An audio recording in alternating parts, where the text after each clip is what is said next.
আসসালামু আলাইকুম। Supreme tech BD mobile servicing থেকে স্বাগতম। আজকে আমরা দেখাবো একটা মোবাইলের স্ক্রিনে টাচে কাজ করতেছে না, এই প্রবলেমটা সলভ ভিডিও। এই মোবাইলটা হচ্ছে শাওমি ব্র্যান্ডের একটা ফোন, যেটা আর কি হঠাৎ করেই কাস্টমারের হাত থেকে আর কি যে কোনোভাবে পড়ে গিয়ে টাচে কাজ করতেছিল না। বাট কাস্টমার অনেক ডিসপ্লে চেঞ্জ করেছে, লাগিয়েছে, বাট কোনোভাবেই টাচে কাজ করতেছিল না। পরে আমাদের কাছে নিয়ে আসে, আমরা এটা দেখে সলভ করার ট্রাই করি এবং ফাইনালি আমরা সলভ করতে সক্ষম হই। তো এটা নিয়ে আর কি আমরা আজকে দেখাবো আপনাদের কীভাবে সলভ করে।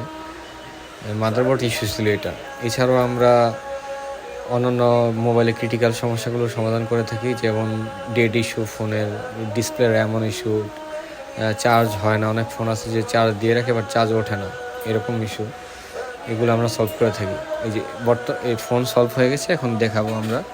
এখন দেখেন ফোনের টাচটি কাজ করতেছে, ফোনটা অন হচ্ছে।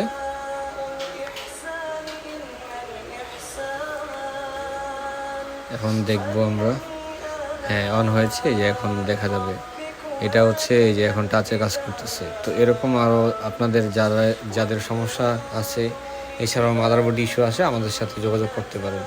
Supreme tech BD.